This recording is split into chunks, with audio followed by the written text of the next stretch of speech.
Alright folks, welcome back today. I have a little problem with this truck that I'm trying to figure out, and maybe we can figure it out together here. The issue is the headlights, the tail lights, and the brake lights are not working. The horn also is not working. The left side of the gauge is in here. The RPM gauge does not work, and it has the anti-lock and the parking brake light both dimly lit. The right side of the gauges all work. This stuff works, the lights work. My license plate light back here does not work as well. So, after checking out online, I did my due diligence. I've checked all the points of contact, all the fuses are good, all the relays are good. The switch, I believe, is good, but it may be the issue still. I'm still waiting on it to come in. But a gentleman told me to pull this apart and check the voltages on pin 1, which is right here, the big one in the corner. Pin 1 is red with a white stripe. His had corrosion on that. Mine does not. And in fact, this whole block actually looks very clean.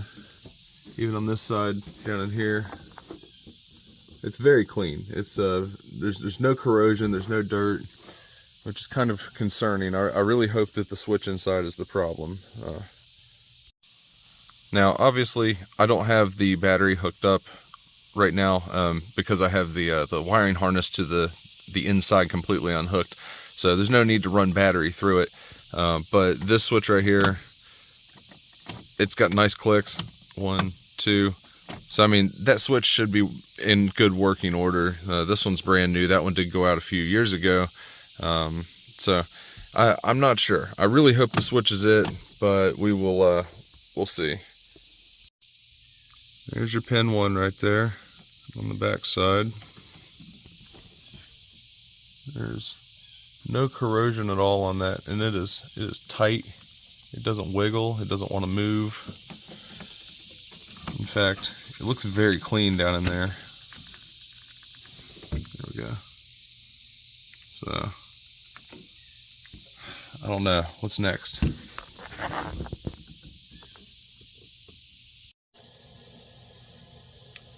Okay, folks, so what I'm going to do now is I'm going to test the voltage on the battery. I just got the other pin grounded out on a bolt up here. So on the battery, we are looking at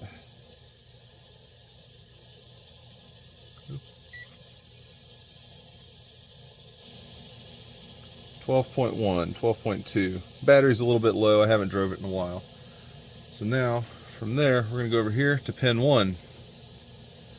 What do we got there? 9.2. Okay, so a little bit of battery drop there. The other side? Nothing. Alright, so. Okay, so I'm testing the fuse box. And now we've got coming into the fuse box, we only have between 8 and 9 volts. Again, that's the other side of that. It's over here on the battery. Come on now. So we've got battery dropping a little bit. We've got about 10.5 volts there. Okay, I guess we've got good power in there. All right.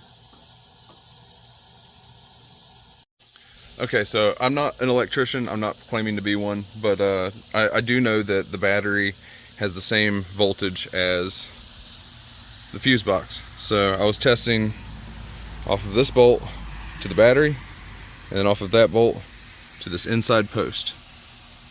The outside post won't have any power because it loops in and through, and that's what goes that way. And after you pull the fuse, which is a 40 amp, that stops providing power to the other end of the circuit. Now the circuit should be open all the way through and go over to our number 1 pin here, to which we have tested and confirmed that yes, from the battery terminal it goes from 10.8 to here, we've got 8.1. So there is a voltage drop from the fuse box to this harness. but everything looks clean. So now I gotta look into that.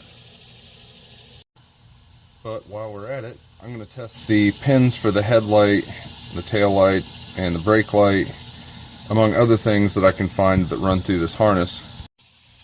Because if it's got continuity from there through the headlight circuit and back to the pin that goes out to the headlights or taillights, we just have to check the power in, which is pin 1, to the headlights, taillights, and those other things, which are other various pins. I have a schematic, I'll figure that out in a moment. But if we have continuity through that, then that means my switch is working inside. So that would limit it to being some sort of an issue right here instead. But let's test that before we speculate. Okay, so I have my pins set on 1 and 5 right now. And whenever it's in, you don't hear anything. And as soon as I engage the switch, it comes on. So that tells me my switch must be good. So my problem lies somewhere else. Alright folks, so I'm going to wrap this part of it up for right now. I'm going to use some dielectric grease. And I've already went ahead and did the dab here. Dabbed a little bit on each contact. We're going to just make sure that that goes in there. Anytime I pull out a wiring harness or take something apart, I like to use that. Not that it'll have problems in the future, but you know, it prevents anything from happening if there was water or something to get down in there.